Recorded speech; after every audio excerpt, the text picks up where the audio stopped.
তোমার আমার কলমের রং হবে গোস্তের টুকরা, রং হবে লাল।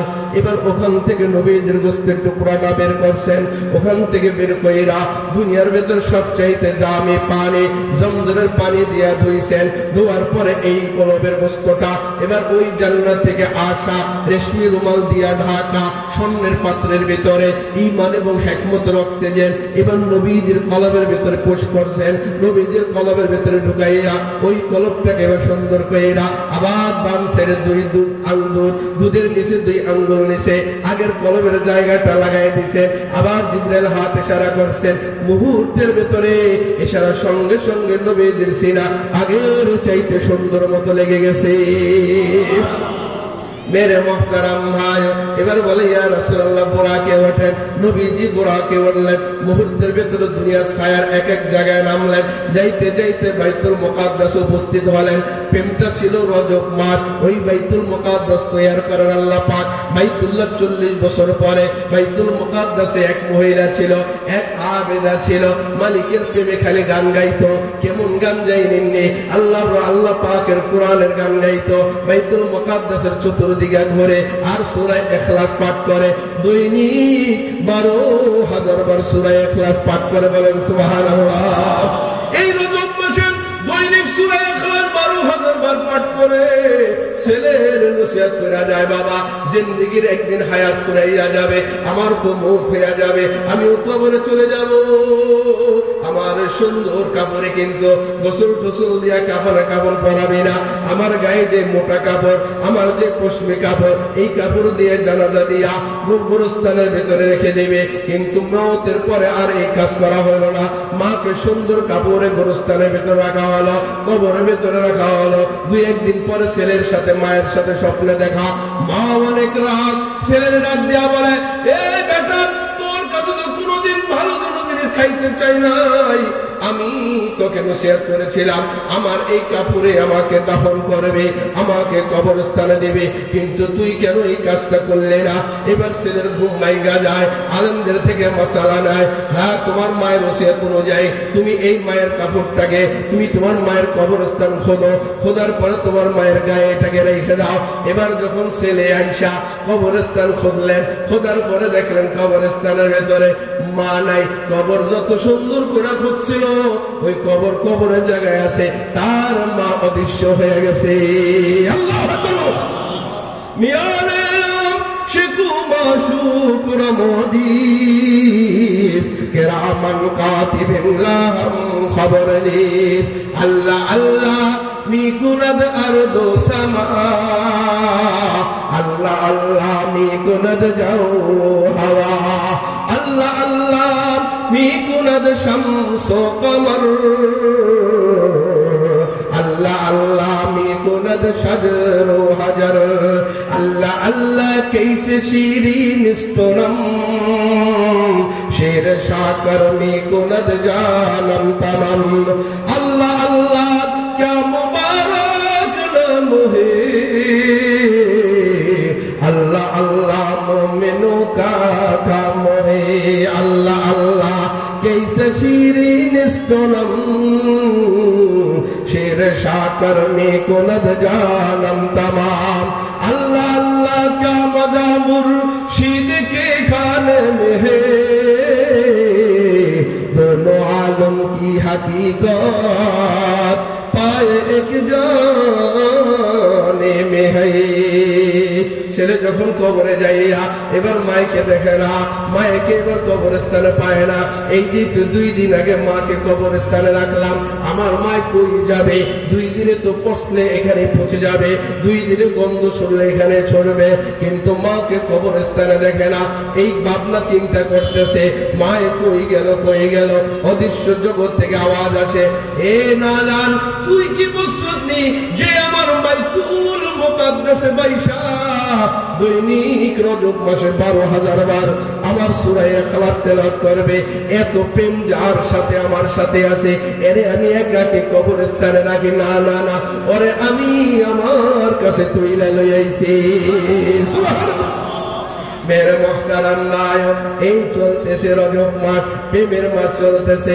বাইতুল মুকাদ্দাসে নবীজি গেলেন, ওখানে বোরাকটাকে বাঁধলেন। ওখানে উপস্থিত ছিলেন আদম সফিউল্লাহ, 1,24,000 পয়গম্বর, 313 জন বা 15 জন রাসূল দাঁড়ানো, আদম সফিউল্লাহ লাইনে দাঁড়ানো, নূহ নাজিউল্লাহ লাইনে দাঁড়ানো, ইব্রাহিম খলিলুল্লাহ লাইনে দাঁড়ানো, মুসা কালিমুল্লাহ লাইনে দাঁড়ানো, ঈসা রূহুল্লাহ দাঁড়ানো, ইসমাঈল জবিহুল্লাহ দাঁড়ানো, 313 জন বা 15 জন রাসূল।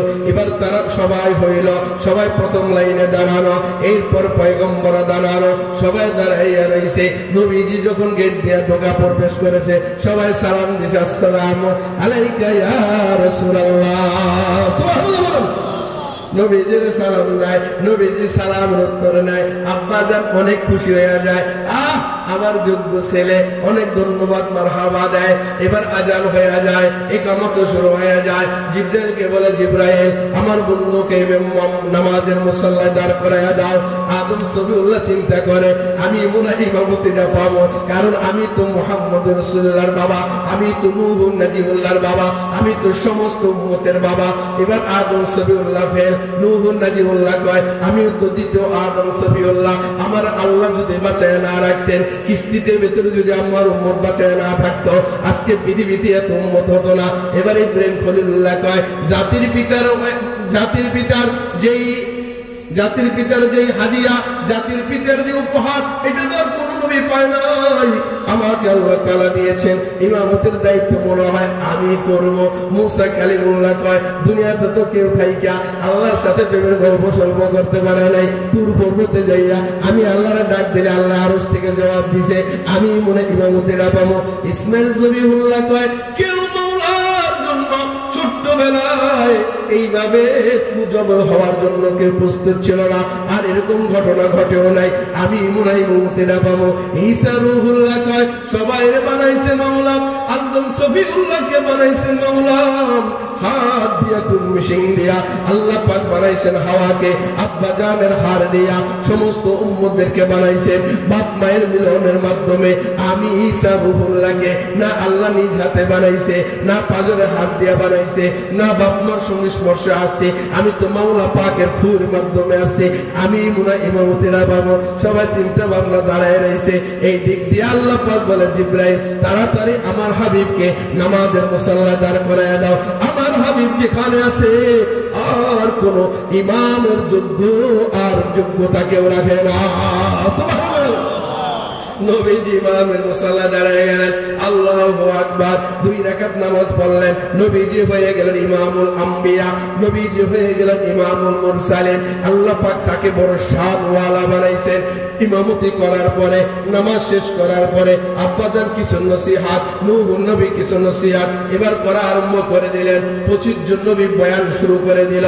এবার সবাই বয়ান যখন শুরু করে দিল, এবার জিবরাইল বলে, ইয়া রাসূলুল্লাহ, সফর তো আমাদের অনেক লম্বা, যেতে হবে মালিকের বাড়ি। এবার কথাটা একটু সংক্ষিপ্ত করলে ভালো হয়। নবীজি সালাম টালাম দিয়া বললেন, এবার আমি মালিকের বাড়িতে যাই বেড়াই আসি, আরেকদিন কথা হবে না। বলেন না সুবহানাল্লাহ।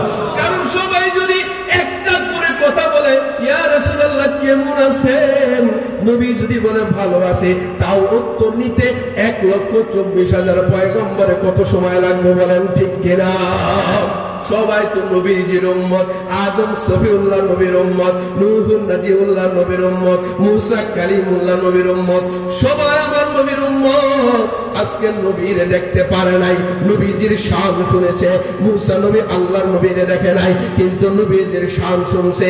এই জন্য কয়, আল্লাহ আমি তো কিছু কইতে পারি না, যদি আমার ইচ্ছা আমার মুসা না বানাইয়া শেষ নবীর উম্মত বানাইতা, তাহলে আমার জন্য ভালো হইতো। আল্লাহ পাক বলে, মুসা চুপ, আমার যে সিদ্ধান্ত, তোমাকে নবী বানাবো, তোমাকে রাসূল বানাবো, উম্মত বানানোর যোগ্যতা আমি তোমার দিব না। বলেন সুবহানাল্লাহ। তবে রূহের জগৎ থেকে সবাই এই কালেমা পড়ে দুনিয়াতে আসছে যে আমরা শেষ নবীর উম্মত। বলেন সুবহানাল্লাহ। হ্যাঁ, এটা তো ঠিক আছে। আছে 20 মিনিট। হ্যাঁ 20 মিনিট আছে।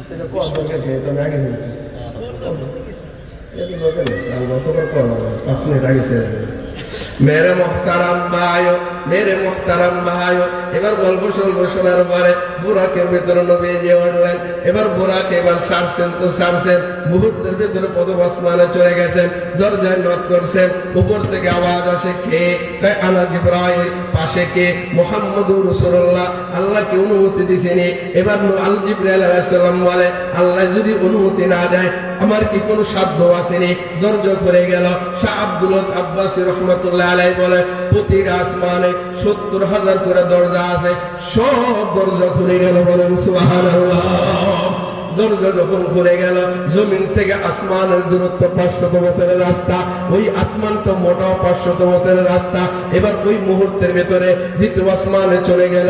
একইভাবে নখ হলো, একইভাবে কথা হলো, সব দরজাগুলো খুলে গেল। তৃতীয় আসমানে চলে গেল। আবার তৃতীয় আসমানে যাওয়ার পরে ওই আগের ধরনের মতোই কথা হলো। তৃতীয় আসমানের দরজা খুলে গেল। চতুর্থ আসমানে খুলে গেল। চতুর্থ আসমানের দরজা খুলে গেল। পঞ্চম আসমানে চলে গেল। পঞ্চম আসমানের দরজা চলে গেল। ষষ্ঠ আসমানে চলে গেল। ষষ্ঠ আসমানের দরজা খুলে গেল। সপ্তম আসমানে চলে গেল। সপ্তম আসমানের দরজা খুলে গেল। এর উপরে যায় দেখে বাইতুল মামুর, বুড়া একজন লোক বৈশা রয়েছে, তার নাম হইল ইব্রাহিম খলিলুল্লাহ। অনেক গল্প স্বল্প হইল আব্বা জানের সাথে। সব আসমানে এক এক দুইজন পয়গম্বর সাথে কথোপকথন হইল। এবার আব্বা জানের সাথে গল্প স্বল্পর পরে এর উপরে আল্লাহ পাক বানাইছেন দরিয়া। নদীটা দরিয়া বানাইছেন, এই জুলুমাতের দরিয়া বানাইছেন। এটাও দূরত্ব 500 বছরের রাস্তা, মোটাটাও দরিয়াও হইল 500 বছরের রাস্তা। এর উপরে ফাঁকা হইল 500 বছরের রাস্তা। এর উপরে আল্লাহ পাক বানাইছেন হায়াতের দরিয়া, ওটাও 500 বছরের রাস্তা। এর উপরে বানাইছেন হিজাবের পর্দা, 70,000 হিজাবের পর্দা বানাইছেন। কেমন পর্দা জানেননি? ওই বোরাক নিয়ে যখন যাইতেছিল, এক এক পর্দার পার হইতে হইতে 500 বছরের রাস্তা লেগেছে, 70 বছরের রাস্তা লেগেছে।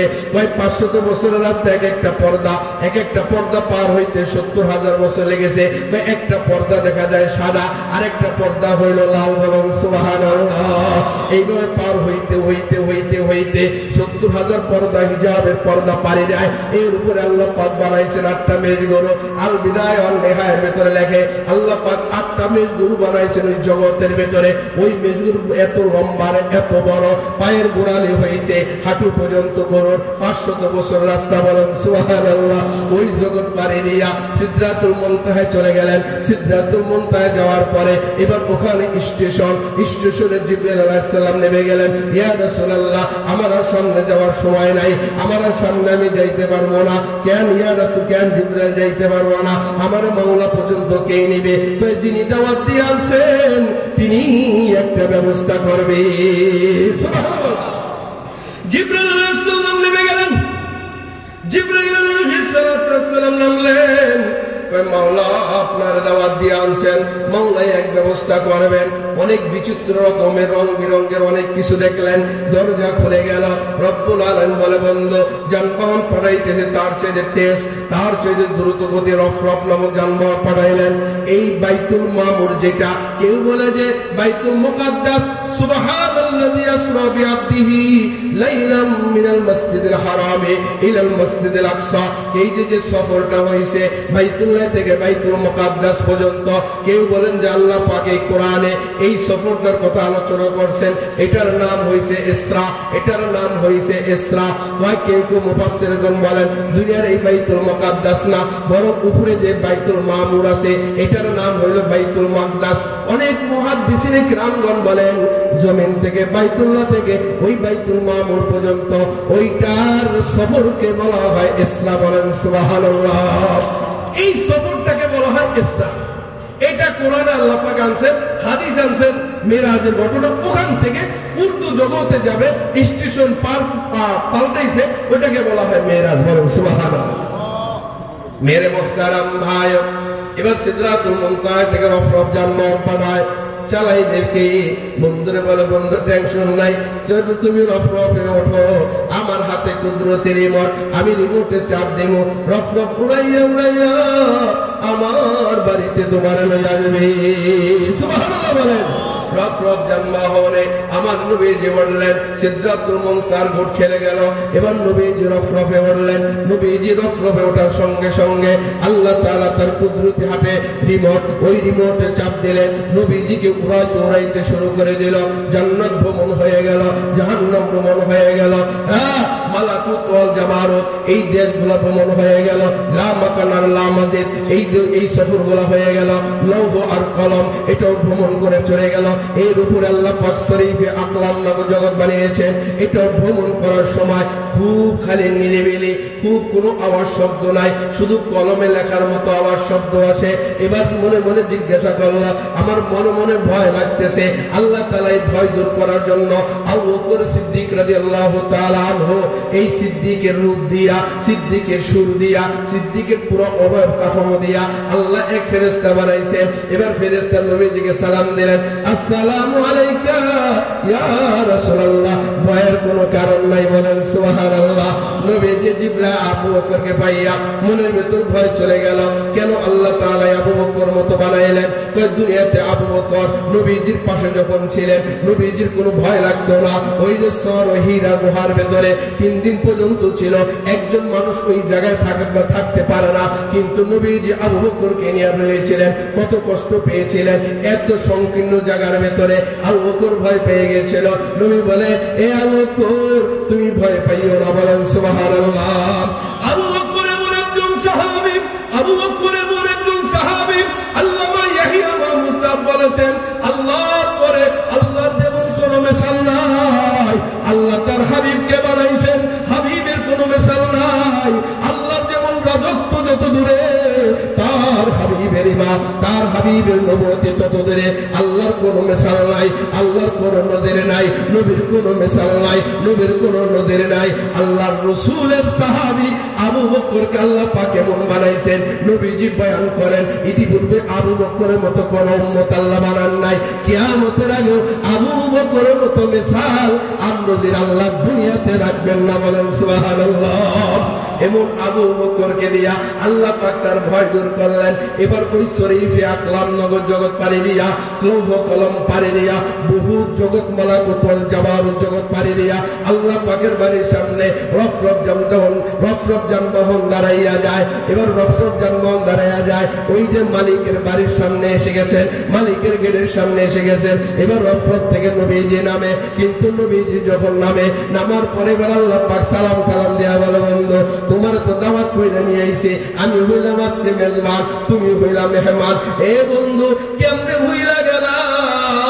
বন্ধুর বাড়িতে বন্ধু যখন যায় কিছু তো হাদিয়া লইয়া যায়। তোমার না এটা সুন্নত ছিল, কেউ কারো বাড়িতে গেলে কিছু হাদিয়া লইয়া যাওয়া। এ বন্ধু আজকে সর্বশ্রেষ্ঠ খালেক, আজকে আমি নবীজি, আজকে আমি আল্লাহ আর কোন পয়গম্বরকে আমার বাড়িতে দাওয়াত দেই নাই, শুধু তোমাকে দাওয়াত দিয়েছে। বন্ধু আমার জন্য কি কিছু আনোঠানো নাই? এবং নবীজি খুব লজ্জা পাইয়া যায়, হায় রে মালিক, তুমি হইলা খালেক, আমি তোমার জন্য কি আনবো? তুমি হইলা কুরহু আল্লাহু আহাদ, আল্লাহুস সামাদ, লাম ইয়ালিদ ওয়া লাম ইউলাদ ওয়া লাম ইয়াকুল লাহু কুফুয়ান আহাদ। তোমার সমকক্ষ তো কেউ নাই, তোমার মতো তো আর কেউ নাই। তুমি তো খাও না, তুমি তো পড়ো না, তোমার তো তুলনা হয় না, তোমার তো মিসাল হয় না। এই কথা মনে মনে ভাইবা আল্লাহর আরশের সামনে আমার নবীজি সিজদায় পড়া যায়, বলেন সুবহানাল্লাহ। সিজদায় যখন পড়া যায় আল্লাহ তাআলা তার হাবিবের দিকে তাকায় বলে, আমার বন্ধু বড় লজ্জা পাইছে, আমার বন্ধু বড় কষ্ট পাইছে, আজকে দাওয়াত দিয়া বন্ধুর কষ্ট দিব না। দিলের ভেতরে পুশ কইরা দেয়, বন্ধু তুমি 3 জিনিস নিয়ে আইছো। এবার দিলের ভেতরে যখন আত্তাহিয়াত ঢেলে দেয়, এবার নবীজি বলে, আমি আল্লাহ, আমি তোমার জন্য কিছু নিয়ে আইছি, ইতিপূর্বে এত দামি হাদিয়া কেউ তোমার জন্য আনে নাই, আর আনতে পারবে না। কি আনছো রে বন্ধু? কয় আত্তাহিয়াতু লিল্লাহি ওয়াস সালাওয়াতু ওয়াত তাইয়্যিবাত। মাওলা আমি 3 জিনিস লই আইছি, আমার জবান তোমার জন্য লই আইছি। জবান আল্লাহ বাজিকরে হর কো শাদি, দিলম রাজো কে আদে খেশ দাদি, याद हक दुनिया में सब हो शाम कर, जिस लिए आया है तू वो काम कर। पर्दाए हस्ती अगर सो जीवना रे लाइला, आजमा बेपर्दा बीनी ইল্লাল্লাহ মান ইল্লাল্লাহ বাকি জুমরা মারহাবা ইশক শরকত সোজরব বলেন সুবহানাল্লাহ। আল্লাহ রাখে মাওলা আমি আমার জবানকে তোমার জন্য লয়ে আইছি, জবান দিয়ে যদি কোনোদিন কথা বলে তোমার জিকির ছাড়া কথা বলবো না, তোমার ছাড়া কোনো কথা বলবো না, নিজের কোনো কথা বলবো না, তোমার জন্য জবান চালাবো, আমার অঙ্গ প্রত্যঙ্গ তোমার জন্য লয়ে আইছি। এ মাওলা দুনিয়াতে যদি হাত চালানো লাগে তোমার জন্য আমি হাত চালাবো, দুনিয়াতে যদি কোথাও চলা লাগে আমার পাও তোমার হুকুম ছাড়া চলবে না, আমার অঙ্গ প্রত্যঙ্গ তোমার হুকুম ছাড়া চলবে না, আমার অঙ্গ প্রত্যঙ্গ আমার চোখ আমার কান তোমার ইশারা ছাড়া চলবে না। আর 3 নম্বর জিনিস নিয়ে আইছে মাওলা আমার বানাইছো এতিম কইরা, আমি বড় এতিম আলাম ইয়াজিদুকা ইয়াতীমান ফাওয়া। মাওলা সম্পদ তো দাও নাই, যদি আমার সম্পদ দেয়া দাও মাওলা এই সম্পদ সব তোমার রাহে খরচ করে দেব। 3 জিনিস নিয়ে আইছে। এবার মাওলা পাক খুব খুশি হয়ে গেছে, এবার বন্ধুরে সালাম দেয়, আসসালামু আলাইকা আইয়ুহান নাবিয়্যু ওয়া রাহমাতুল্লাহি ওয়া বারাকাতুহু। বন্ধু তুমি আমার বাড়িতে 3 জিনিস লয়ে আইছো, আমি 3 জিনিসের ভিতরে আমার রহমত আমার বরকত মিশাইয়া দিলাম। এই জন্য যদি দুনিয়াতে কেউ যদি আমার নবীজির জবানকে, জবান যেমন আল্লাহর জন্য জিকিরের জন্য ওয়াকফ করছে, তুমি যদি তোমার জবানকে আমার নবীজির সুন্নাত অনুযায়ী চালাইতে পারো, তোমার বডিকে আমার নবীর সুন্নাত অনুযায়ী চালাইতে পারো, তোমার সম্পদকে যদি আমার আল্লাহর নবী যেভাবে খরচ করছেন দ্বীনের পথে ওইভাবে যদি খরচ করতে পারো, তাহলে তোমার জবানে তোমার অঙ্গ প্রত্যঙ্গে তোমার মালের ভেতরে মাওলা রহমত আর বরকত দিয়া দেবে। বলেন সুবহানাল্লাহ। দৃশ্যগুলো দেখতেছেন ফেরেশতারা, চিন্তা করতেছেন হায় রে এমন দৃশ্য। এরপর বলে আল্লাহ আমি একা রহমত নিব না, একা আমি বরকত নিব না, আমার তো উম্মত আছে। আসসালামু আলাইনা ওয়া আলা ইবাদিল্লাহিস সালিহিন। আল্লাহ আমার যত নেককার উম্মত থাকবে, আমার যত নেককার মুমিন মুমিনাত থাকবে, আমি সবার ভেতরে তোমার সালাম তোমার রহমত আর বরকত নিয়ে নিলাম। সুবহানাল্লাহ। এই দৃশ্যগুলো দেখা ফেরেশতারা বলে আশহাদু আল্লা ইলাহা ইল্লাল্লাহু ওয়া আন্না মুহাম্মাদান আবদুহু ওয়া রাসূলুহু। কি চমৎকার নবী, যেই হাসরের ময়দানে আদম সফিউল্লাহ একটা চিৎকার মারবে, আয় আল্লাহ আজকে আমি আমার কোন উম্মত তো দূরের কথা আমার মা বাবার কথা আমি ভাবি না, আজকে শুধু আপনাকে নাজাত দেন। আদম সফিউল্লাহ এই কথাই বলবে, আজ আমি হাওয়ার কথাও বলি না, আজ আমি হাবিলের কথাও বলি না, আমার কোন সন্তানের কথা বলি না। নূহ নাজিউল্লাহ এটাই বলবে, মুসা কালিমুল্লাহ এটাই বলবে, ঈসা রূহুল্লাহ এটাই বলবে, সব নবীরা শুধু বলবে নফসি নফসি। আর ফেরেশতারা তাকে দেখে সাইয়্যিদুল মুরসালিন, ইমামুল মুরসালিন, খাতামুন নবিয়্যিন, ইমামুল আম্বিয়া, ইমামুল মুরসালিন, রহমাতুন নবী, রহমাতুল আম্বিয়া, শফিউল বাশার, সমস্ত নবীদের নবী, সমস্ত রাসূলের রাসূল। আজকে নিজেকে আল্লাহ দিয়েছেন যেটা, ওইটা নিজে একা নেন নাই, উম্মতের কথা মনে করে উম্মতের মাঝে বন্টন করে দিয়েছে। বলেন সুবহানাল্লাহ। এই আমার ভাইরা, এবার আল্লাহ পাক ডাকতেছে বন্ধু আসো আমার কাছে আসো। আল্লাহ পাক রাসূল বলে, আল্লাহ রাসূল মনে মনে সংকোচ বোধ, আমি কেমনে মালিকের পাশে দাঁড়াই? মুসা তো জুতা লয়ে তুর পর্বত উঠতে পারে নাই, আল্লাহ ধমক দিয়ে দিয়েছে মুসা তুর পর্বত পবিত্র, তোমার জুতার নিচে না পাক, তুমি জুতা খুলে আসো। আর আমি আল্লাহর দরবারে কেমনে যাবো, আল্লাহর কাছে আমি কেমনে যাব? বন্ধুরে বন্ধু ডাক দেয়া কয়, বন্ধু আনছি তো তোমার আমার কাছে আনার লাইগা, তোমার তো দূরে থাকতে বলি না। এবার বন্ধু কিছু আগায়, তারপরে বন্ধু দাঁড়ায় যায়, এত কাছে হলে হবে না, এত দূরে হলে হবে না, বন্ধু আরো কাছে আসো। এবার বন্ধু আরো কাছে যায়, কেমন কেমন যেন লাগে। বন্ধু কিচ্ছু না, আজকে তুমি আমারে দেখবা, আমি তোমারে দেখবো, তুমি কেমন চাইছিলা আর আমি মাওলা তোমার কেমন বানাইছি, আজকে তুমি আমার দেখবা মন মতন করে, আর আমিও বন্ধু তোমার মন মতন দেখবো। বলেন সুবহানাল্লাহ। এ বন্ধু, দুইজনের ভিতরে আজকে কোনো ফাঁকা থাকবে না।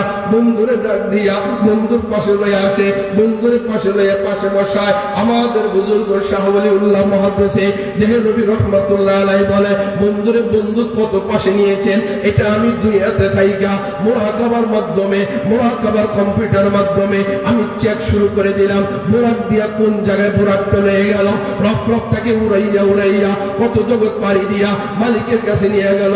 মালিক তারে কত কাছে বসাইছেন। শাহ ওলিউল্লাহ মুহাদ্দিসে দেহলভী বলে, আরে আমি যতটুকু দেখলাম, আমি আমার অন্তরের চক্ষু দিয়ে যতটুকু দেখলাম আল্লাহ এবং তার নবীর মাঝে এক বিঘত শুধু ফাঁকা আছে। বলেন সুবহানাল্লাহ। এক বিঘত ফাঁকা। অথচ মূসা আলাইহিস সালাম তুর পর্বতে উঠা মালিকরে দেখতে চাইছে, উপর থেকে একটু দেখা দিলেই হইতো, কিন্তু না ৭০,০০০ নূরের পর্দা ভেদ করিয়া সুয়ের ঘাড়া পরিমাণ একটু ওপেন করছে, ওখান থেকে নূরের তাজাল্লির একটু সিটা মারছে, ওই সিটা তুর পর্বতে পড়ে। তুর পর্বত জ্বলিয়া এবার চোখের সুরমা হয়ে যায়। হাজিরা চোখের সুরমা কিনে লয়ে আসে। মূসা নবী ৪০ দিন বেহুশ হয়ে যায়। আর এই নবীজিকে হিজাবের সমস্ত পর্দা থেকে উঠাইয়া লৌহ কলম পাড়ি দিয়া, লামাকান আল্লাহ মাজিদ পাড়ি দিয়া, হিজাবে মাদরুক পাড়ি দিয়া, সমরিপে আকলাম জগৎ পাড়ি দিয়া, সমস্ত জগৎ পাড়ি দিয়া, আর সে আজমির উপরে লইয়া কুরসির পাশে বসাইয়া এত কাছে নিয়েছেন, এত কাছে নিয়েছেন, এক বিঘত শুধু ফাঁকা আছে। বলেন সুবহানাল্লাহ। এ আমার ভাইরা, আমাদের একজন বুজুর্গ খাজা মাইনুদ্দিন চিশতি রাহমাতুল্লাহি আলাইহি, তিনি আল্লাহর কাছে দেখতে চাইলেন, মাওলা তোমার হাবিবকে তোমার কত কাছে নিয়েছ। মুরাকাবায় বসে গেলেন। এবার খাজা মাইনুদ্দিন চিশতি রাহমাতুল্লাহি আলাইহি তিনি বলেন, আমি মুরাকাবায় দেখলাম সূর্যের আলো যেমন সূর্যের সাথে লাগা, তার হাবিব রে এত কাছে নিয়েছেন। কয় আলো যেরকম সূর্যের সাথে লাগা আছে, তার হাবিব তার আল্লাহর সাথে, তার মাসুকের সাথে অমনে লাগা আছে। মেরে মুহতারাম ভাইও, কয় কুতুবপুরি পাগড়ি যেমন কুতুবপুরির মাথার সাথে লাগা আছে, আল্লাহ তার হাবিবকে সমস্ত জগৎ পাড়ি দিয়া তার হাবিবকে এত কাছে নিয়েছেন। পাগড়ি যেমন মাথার সাথে লাগা, আল্লাহ তার হাবিবকে অমনি ভাবে তার সাথে লাগায় রাখছেন। বলেন সুবহানাল্লাহ। এবার আল্লাহ পাক বলে, বন্ধু পৃথিবীর ইতিহাসের সব গল্প স্বল্প হয়, কিয়ামত পর্যন্ত যত দিনের ফায়সালা হবে সব কিছুর ফায়সালা আল্লাহ পাক আমার নবীজি আল্লাহর কাছ থেকে নেয়। কত সময় গল্প স্বল্প করছে। শাহ আব্দুল হক মুহাদ্দিসে দেহলভী বলেন, এই কথাগুলো যদি এই হিজরতের, এই মিরাজের কেউ বয়ান করে, কয়েক সময় লাগে যাবে ৭০,০০০ বছর। বলেন সুবহানাল্লাহ। ৭০,০০০ বছর সময় লাগবে মিরাজের ঘটনাগুলো বয়ান করা। তাহলে কেমনে এই অল্প সময়ের ভিতরে হলো? হলো এই জন্যই মওলাই বলে দেয় সুবহান, বড় আশ্চর্যান্বিত মিরাজের ঘটনা হবে। বলেন সুবহানাল্লাহ। রাতের কিছু সময় আল্লাহ পাকে পুরো জগৎ ঘুরাইয়া আল্লাহর হাবিবকে আবার জমিনে প্রেরণ করে দেয়। এ মূসা কালিমুল্লাহ পথের মাঝখানে দাঁড়ায়া যায়, মালিক তারে ৫০ ওয়াক্ত নামাজ দেয়। চতুর্থ আসমানে মূসার সাথে দেখা হয়। কত ওয়াক্ত নামাজ কি দিল আল্লাহ? কয় আল্লাহ হাদিয়া দিয়েছে অনেক, ৫০ ওয়াক্ত নামাজ দিয়েছে। কয় আমার উম্মতরে দিয়েছিল ২ ওয়াক্ত, এরা ২ ওয়াক্তই পড়ে নাই। তাড়াতাড়ি মালিকের কাছে যান, কমাই নিয়ে আসেন, সময় আছে, মালিকের বাড়ির কাছে আছে। নবীজি যায়, ৫ ওয়াক্ত কমায়, মূসার সাথে দেখা হয়, আবার মূসা পাঠায়, আবার ৫ ওয়াক্ত কমায়। এইভাবে যাইতে আইতে ৫০ ওয়াক্তের জায়গায় ৯ বার যাইয়া ৪৫ ওয়াক্ত কমায়। এবার বলে আবার যান, কয় আর যাব না। এবার যদি ৫ ওয়াক্ত কমায় দেয়, আমি হাদিয়া কি পাবো? আমি ৫ ওয়াক্ত নিয়ে নিলাম। বলেন সুবহানাল্লাহ। মুহাদ্দিসিন ইকরামগণ বলেন, মূসা আলাইহিস সালাতু ওয়াস সালাম কেন এই জায়গায় চতুর্থ আসমানে দাঁড়ায় রইলেন? মূসা আলাইহিস সালামের ভিতরে একটা জ্বালা ছিল, এশকের ফেলাম, প্রেমের ফেলাম, কেউ জানে না। খোদার নূরে পাহাড় জ্বলে, মূসা জ্বলে না। এশকের মামলা, প্রেমের মামলা, কেউ জানে না। নমরুদের আগুনে ধরে জ্বলে, ইব্রাহিম খলিলুল্লাহ জ্বলে না। মূসা দাঁড়ায় রইছেন, আরে আমি তো জমিনে থাইকা আমার মালিকরে দেখতে চাইলাম, মালিক পর্দা উড়াইলেন না, আমি মাওলারে দেখতে পারি নাই। নূরের তাজাল্লিতে বেহুশ হয়ে গেছি। যেই বান্দা তার মালিক সুরাত, ওই মালিকের নজর, ওই মালিকের নূরে তাজাল্লি অবশ্যই বান্দার চেহারার ভিতরে আছে। মুসা পথে দাঁড়ায় রয়েছে, আল্লাহর যদি দেখি নাই, আল্লাহর সাথে যিনি দিদার করে আসছেন তার চেহারা দিকে তাকাইলে আল্লাহর একটা নজর দেখতে পাবো। বলেন সুবহানাল্লাহ। এই জন্য মুসা আলাইহিস সালাম চতুর্থ আসমানে দাঁড়ায় রয়েছিলেন। ওয়া আখিরু দাওয়ানা আলহামদুলিল্লাহি রাব্বিল আলামিন।